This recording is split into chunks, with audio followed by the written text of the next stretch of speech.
Assalamualaikum warahmatullahi wabarakatuh. Selamat datang kembali di channel Keramat Horor. Kali ini saya akan membawakan sebuah cerita. Cerita ini sebenarnya ditulis oleh akun penulis malam dengan judul Mobil Tua. Bagaimana kisahnya? Simak terus videonya sampai selesai. Dan sebelum mulai ke ceritanya, alangkah baiknya kalian santaikan dulu saja diri kalian. Siapkan kopi, siapkan cemilan supaya saat mendengarkan ceritanya kalian lebih enjoy. Kalau sudah santai, kita mulai saja ke ceritanya.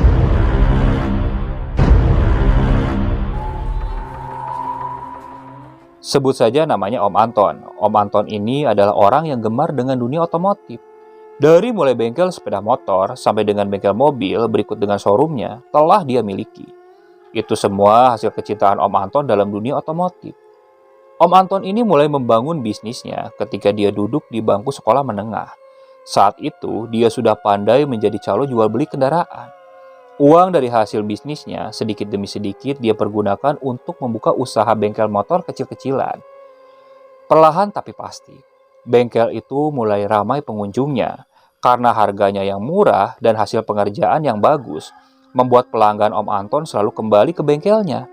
Tak puas sampai di situ, Om Anton pun mulai mengembangkan bisnis lainnya, mempunyai bengkel mobil dan showroom kendaraan bekas. Bertahun-tahun menggeluti dunia otomotif, sejak dari dulu sampai sekarang. Om Anton semakin teliti dalam memilih kendaraan yang akan dia jual kembali di showroomnya. Dari sekali melihat dan mengamati bentuk mobilnya saja, Om Anton bahkan sudah bisa mengetahui mobil bekas yang dijual kepadanya pernah mengalami kecelakaan atau pernah terendam banjir.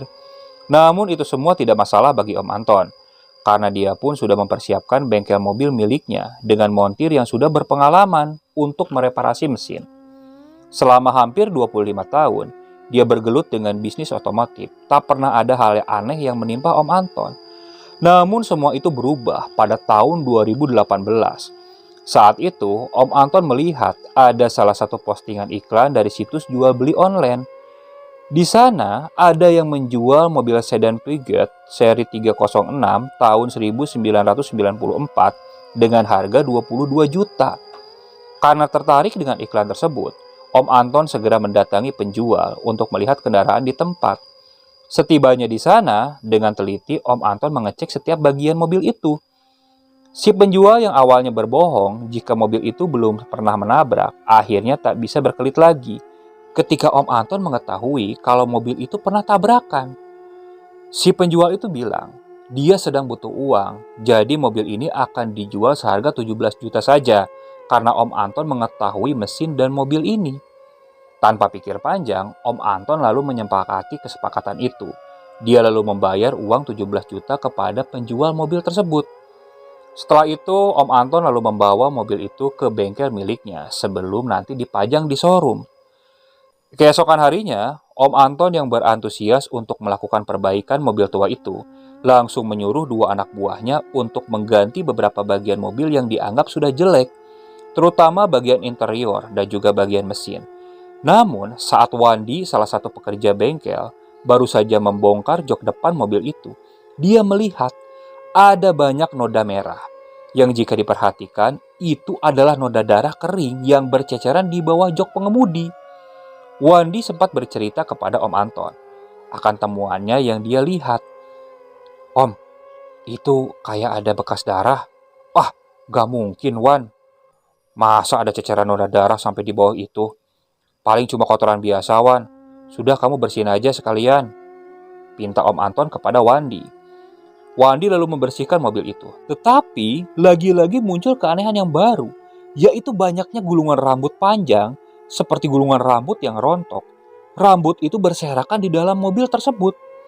Saat itu Wandi dan Janu malah sempat bercanda kepada Om Anton. Om, yang benar saja sih, masa mobil jorok kayak gini Om beli? Emang gak ada mobil yang bagusan dikit apa Om? Tanya mereka sambil tertawa. Om Anton yang penasaran dengan perkataan Wandi lalu menghampiri mobil tersebut. Tampak interiornya sudah dilepas sebagian. Masa sih? Sewaktu kemarin saya cek, mobil ini nggak ada kotoran rambut berserakan. Cuman joknya memang terlihat usang, ujar Om Anton. Tak lama kemudian, saat Om Anton berdiri di samping mobil tersebut, dia mulai mencium ada bau anyir yang menyengat seperti berasal dari dalam mobil tersebut. Ia langsung mual. Wan, gila kali ya yang punya mobil ini sebelumnya. Kok bau banget ini mobil, kayak bau anyir dan busuk. Ucap Om Anton sambil meninggalkan mobil tersebut. Janu dan Wandi saling bertatap mata. Memang ada baunya, Nu? Tanya Wandi heran. Tetapi Janu ini hanya menggelengkan kepala. Tak cuma sampai di situ keanehan yang muncul.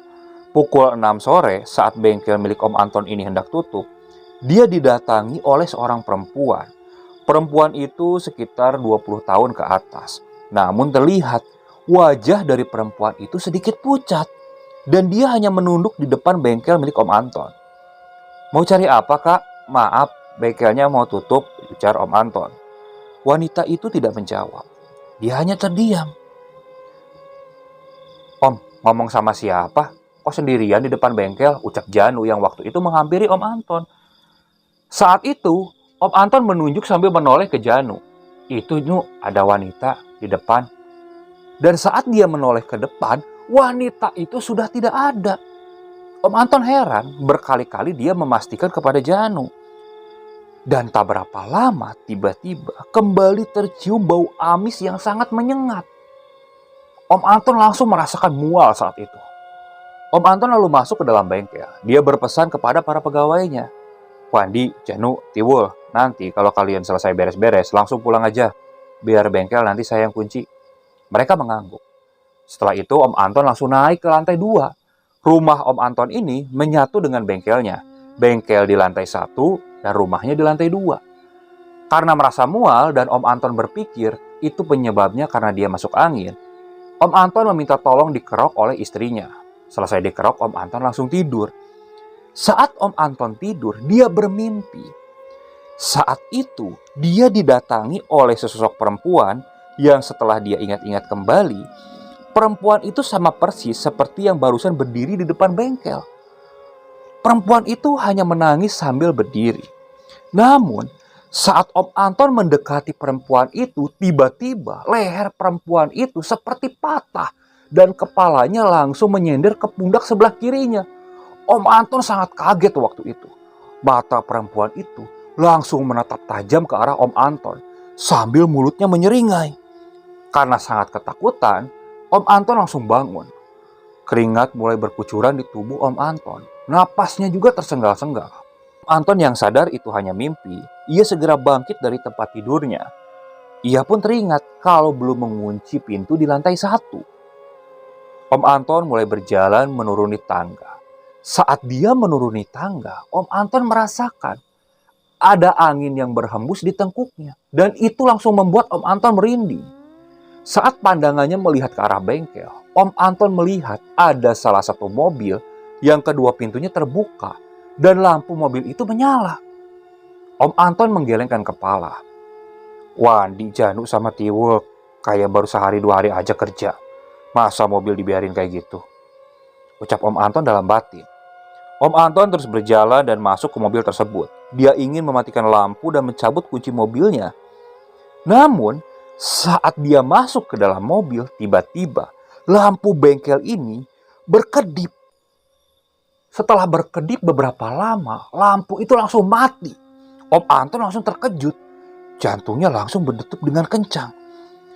Dan dalam keadaan yang masih gelap, hanya pantulan cahaya sinar lampu dari mobil yang masih menyala. Om Anton berusaha meraba-raba untuk menggapai kunci mobil yang masih menempel. Namun alangkah terkejutnya Om Anton ketika matanya tersengaja menunduk ke bawah. Dia melihat ada kepala buntung seorang perempuan dengan rambut panjang yang menjuntai. Untuk beberapa saat, Om Anton ini hanya terdiam. Dia merasakan jantungnya ini seperti mau copot. Saat dia sudah tersadar, dengan cepat Om Anton langsung berlari ke lantai 2. Saat dia sampai di tangga, lampu bengkel ini kembali menyala dengan sendirinya. Om Anton langsung masuk ke kamar. Saat itu istrinya terbangun. Dia kaget melihat wajah Om Anton yang sangat ketakutan. Namun saat beberapa kali ditanya, Om Anton ini hanya terdiam. Hingga istrinya mengambil segelas air minum, supaya Om Anton ini sedikit tenang. Setelah meminum air tersebut, Om Anton bilang, "Mah, Antar papa yuk untuk ngunci bengkel di bawah." "Loh, bukannya tadi papa ke bawah buat ngunci bengkel?" Tadi ada ini mah, ada apa?" Enggak ada apa-apa, antar aja yuk papa ke bawah." "Ya udah ayo." Ditemani oleh istrinya, Om Anton ini berjalan menuju lantai 1. Namun saat dia sampai di lantai 1, dia melihat mobil yang tadi lampunya menyala serta kedua pintunya terbuka. Kini mobil itu lampunya sudah mati dan kedua pintunya itu sudah tertutup. Om Anton terdiam karena heran. Hingga akhirnya dia dikagetkan oleh istrinya. "Pah, ayo cepetan itu kunci pintu bengkelnya, terus matiin lampunya." Iya mah. Bergegas Om Anton lalu mengunci pintu bengkel tersebut. Dia sempat ingin bercerita kepada istrinya, namun dia urunkan. Karena percuma saja, apalagi istrinya tidak mempercayai hal-hal seperti itu. Hari pun berlalu. Keesokan harinya, Om Anton mendengar ada suara keributan di bengkelnya. Dia bergegas ke lantai bawah, dan saat dia di bawah, dia terkejut. Karena dia melihat Janu, Wandi, dan Tiwul seperti sedang mengeluarkan ular hitam besar di dalam mobil tersebut. "Loh, kok bisa ada ular gitu, Wul? Seumur-umur saya beli ruko dan punya bengkel, gak pernah tuh ada ular masuk." "Gak tahu Om, tadi saya pas mau ngecek, itu kelihatan kayak ada ular. Ya udah saya sama teman-teman yang lain berusaha buka, pas dibuka beneran ada ular. Ya udah cepet keluarin sana." Setelah itu karyawan dari Om Anton segera menangkap ular itu dan membuangnya ke solokan yang tak jauh dari bengkel tersebut. Setelah selesai jam istirahat, Wandi selaku montir kembali memperbaiki mobil sedan tua keluaran Prancis itu. Namun, saat dia hendak melihat ke dalam, dia melihat di jok belakang ini ada seorang perempuan yang duduk. Namun yang membuat Wandi ketakutan adalah kepala perempuan itu yang seperti tidak mempunyai tulang. Awalnya kepala perempuan itu menyender ke pundak kirinya. Namun tak berapa lama, saat itu dia menggerakkan kepalanya. Dan kepalanya itu hanya mengayun seperti tidak mempunyai tulang. Di situ Wandi langsung sangat ketakutan. Dia berlari ke arah teman-temannya. Di situ dia menceritakan apa yang dia lihat. Dan tak berapa lama, Om Anton ini datang menghampiri mereka. Di situ Wandi lalu menceritakan apa yang dia lihat. Mendengar cerita dari Wandi, Om Anton ini langsung terdiam. Dia masih ingat betul apa yang dia alami tadi malam. Dia coba ceritakan hal itu kepada karyawan yang lain. Dan salah satu karyawan di sana lalu bilang kepada Om Anton, "Om, jangan-jangan ini mobil ada setannya Om, makanya dijual murah. Coba deh Om hubungi lagi yang jual itu mobil, terus tanya riwayat mobil ini." Om Anton menyetujui masukan baik dari karyawannya. Dia langsung mengecek ponselnya dan kembali membuat janji temu dengan penjual tersebut. Dan tak berapa lama, masuk pesan balasan dari penjual itu. Isinya seperti ini. "Lusa saja Pak kita ketemunya. Soalnya besok saya masih sibuk mengurusi 40 harian kematian istri saya." Membaca pesan itu, perasaan Om Anton menjadi tidak karuan. Dia menduga-duga jika kematian tersebut disebabkan karena kecelakaan mobil ini. Namun dia coba tekan perasaan itu. Yang pasti lusa nanti Om Anton pasti tahu latar belakang mobil ini. Sekitar pukul 8 malam, saat itu Om Anton dan beberapa karyawannya sedang pergi keluar untuk mencari makan. Dan di bengkel hanya ada istri Om Anton. Saat itu pintu bengkel ini seperti ada yang mengetuk. Awalnya istri Om Anton ini berpikir kalau itu Om Anton. Tapi kenapa juga kalau Om Anton ini datang harus mengetuk? Karena dia membawa kunci.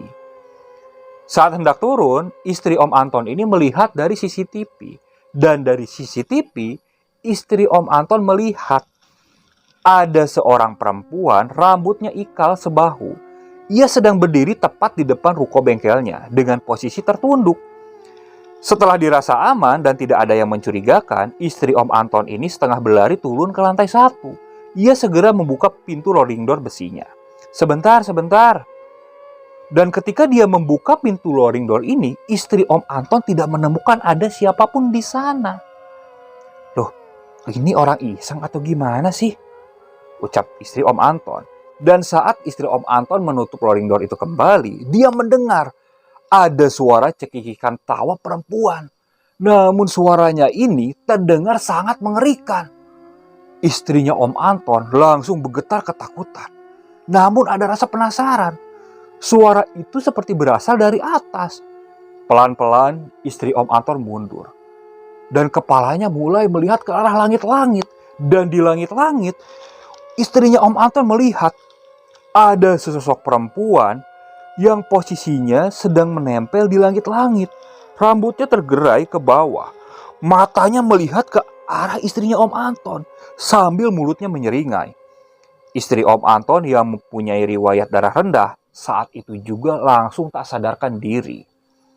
Saat terbangun, istrinya Om Anton langsung dicecar beberapa pertanyaan oleh Om Anton. Karena Om Anton ini sangat khawatir. Takutnya penyakit istrinya ini kambuh. Setelah cukup tenang, istrinya Om Anton lalu menjelaskan apa yang dia lihat. Di situ Om Anton juga lalu menceritakan apa yang dia alami setelah membeli mobil ini. Istrinya lalu menyuruh Om Anton untuk segera menemui penjual tersebut. Om Anton pun mengiyakan, karena lusa nanti dia sudah berjanji akan bertemu dengan penjual mobil itu. Karena dirasa banyak gangguan selama di bengkel, Om Anton bertindak dengan cepat. Dia akan memindahkan mobil tua itu ke showroom mobil miliknya, walaupun pengerjaan reparasi mobil itu belum 100% selesai. Yang ada di benak Om Anton, dia ingin cepat-cepat mobil itu kejual kembali, walaupun dengan harga murah ataupun harga merugi, daripada kembali menteror keluarga Om Anton. Tapi sebelum itu, Om Anton meminta anak buahnya untuk melakukan pengecekan terakhir, supaya saat dipajang di showroom mobil miliknya, mobil tersebut terlihat rapi dan tidak kotor. Saat sedang mengecek, salah satu karyawan yang bernama Iwul, dia menemukan ada bantal kecil di bagasinya. "Om, ini punya Om, ataupun punya siapa? Perasaan kemarin pas ngecek, aku nggak ngelihat ada bantal ini, Om," ucap Iwul. "Bukan punya aku, mungkin punya pemiliknya yang dulu. Udah siniin aja, nanti sekalian pas ketemu saya kasihin sama pemiliknya," ucap Om Anton. Singkat cerita, waktu yang ditentukan pun tiba. Om Anton kembali bertemu dengan Sopian, sang pemilik mobil lamanya. Tanpa banyak berbasa-basi, Om Anton langsung menanyakan riwayat mobil tersebut kepada Sopian, lalu mengembalikan bantal boneka yang tertinggal di bagasi mobil itu. "Loh, ini bantal mobil yang saya cari-cari, Pak. Kok bisa ada di mobil itu? Padahal sebelum dijual, saya sudah ngecek, Pak, ke mobil itu. Dan gak ada bantal boneka ini. Tapi makasih banget, Pak, sudah mau ngembaliin bantal boneka ini," ucap Sopian itu.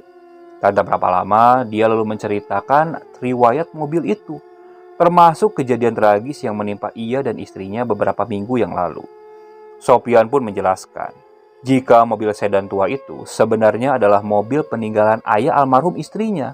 Rencananya, setelah sang istri sudah mahir dalam membawa mobil, mobil itu hendak mereka jual dan ganti dengan mobil yang baru. Namun naasnya, sang istri mengalami kecelakaan tunggal dengan menabrak pohon. Kronologis kejadiannya terjadi di bulan Mei 2018. Di pagi itu, sang istri yang sudah biasa membawa mobil seputaran komplek rumah sampai ke pasar, meminta supaya dia yang membawa mobil sendirian, tidak ditemani oleh Sopian. Beberapa kali Sopian menawarkan diri supaya menemaninya. Tapi istrinya ini beralasan supaya dia cepat lancar dalam membawa mobil. Akhirnya dengan berat hati Sopian ini mengizinkan. Setelah 1 jam menunggu, istrinya ini belum pulang dari pasar. Sopian pun mulai panik dan coba menelepon beberapa kali, tetapi tak ada jawaban. Hingga saat Sopian mau mencari keberadaan istrinya, ada telepon masuk, nomornya asing. Sopian lalu mengangkat. Namun saat itu, Sopian langsung terkejut karena yang menelepon itu dari pihak kepolisian. Dan mereka mengabari supaya Sopian ini cepat datang ke rumah sakit. Sesampainya di sana, dia melihat istrinya sudah terbujur kaku. Bak tersambar petir, Sopian tidak menyangka maut dengan cepat menjemput nyawa istrinya. Dan dari hasil olah TKP dan beberapa saksi mata, istri Sopian ini diduga langsung meninggal seketika, dengan tulang leher yang patah karena menghantam setir mobil. Warga sekitar pun menilai, mobil yang ditumpangi istri Sopian ini ngebut seperti hilang kendali dan langsung menghantam pohon. Pasca meninggal istrinya Sopian, mobil itu hendak ia kembalikan kepada keluarga istrinya. Namun dari pihak keluarga istrinya menolak karena masih ada rasa trauma yang mendalam ketika melihat mobil tersebut. Lalu Sopian pun berinisiatif untuk membawa ke bengkel dan diperbaiki. Namun, karena Sopian enggan menggunakan mobil bekas kecelakaan istrinya, Sopian pun lalu menawarkan mobil tersebut melalui situs jual beli online. Dan uang yang didapat bisa dipakai untuk kebutuhan anaknya yang masih kecil. Om Anton yang masih penasaran dengan boneka berwarna merah itu kemudian menanyakan kembali kepada Sopian. Rupa-rupanya, Om Anton memperhatikan gelagat Sopian saat Om Anton menyerahkan boneka itu. Dari wajah Sopian, tampak ada rasa kelegaan sekaligus ada tanda tanya besar. Oh, masalah boneka ini ya, Pak? Saya juga bingung harus ngejelasinnya kayak gimana, Pak. Padahal sebelum dijual, saya sudah cari kemana-mana, Pak, bantal boneka ini. Tapi tidak ketemu, bahkan ke bagasi mobil, Pak. Bantal boneka ini milik almarhum istri saya. Sejak dari kecil, almarhum istri saya selalu memeluk boneka ini sebelum tidur. Jika tidak ada boneka ini, almarhum istri saya pasti tidak bisa tidur, jawab Sopian. Om Anton langsung kaget waktu itu. Ia berpikir, kok bisa ada kejadian aneh lagi dengan mobil itu? Masih dalam pembicaraan antara Om Anton dan Sopian sang pemilik mobil lama, tiba-tiba salah satu pegawai showroom milik Om Anton ini menelepon. Dia mengabari kalau ada salah seorang pelanggan yang berniat untuk membeli mobil tersebut, tapi dengan harga 17 juta. Sudah kasih aja segitu? Si pegawai ini aneh, karena Om Anton ini menjual mobil tersebut dengan rugi. Apalagi sudah ada beberapa bagian yang direparasi. Namun dengan mantapnya, Om Anton bilang, sudah jual aja nggak apa-apa segitu. Akhirnya si karyawan itu menjual mobil tersebut. Karena menurut Om Anton, kalau mobil bekas kecelakaan, apalagi mobil itu sampai memakan jiwa, akan membawa kesialan ataupun petaka. Belum 1 bulan mobil itu dibeli, sudah banyak keluhan dari pemilik barunya, seperti klakson yang bunyi sendiri, lampu menyala sendiri, pintu mobil yang selalu terbuka saat pagi hari. Padahal mobil itu dalam garasi dan tidak ada orang yang masuk. Namun pintu mobil itu selalu dalam keadaan terbuka saat pagi hari. Dan yang terparahnya, mobil itu hampir 2 kali menabrak. Sepemilik barunya sempat menawarkan kembali kepada Om Anton supaya membeli mobil itu. Namun Om Anton menolak. Menurut kesaksian pembeli saat terakhir berkomunikasi dengan Om Anton, si pembeli ini sampai memanggil orang pintar untuk meruat mobil tua itu. Lalu setelahnya, mobil itu tak ada lagi hal-hal aneh yang terjadi. Dan untuk Om Anton sendiri, kini dia enggan untuk membeli kendaraan bekas kecelakaan karena dia khawatir kejadian itu terulang kembali. Oke, sekian untuk cerita kali ini. Saya mohon maaf apabila masih banyak kekurangan dalam pembawaan ceritanya. Kritik dan sarannya silakan kalian bisa cantumkan di kolom komentar. Tak lupa saya juga ucapkan banyak terima kasih kepada para penonton yang terus setia mengikuti cerita dari channel Keramat Horor ini.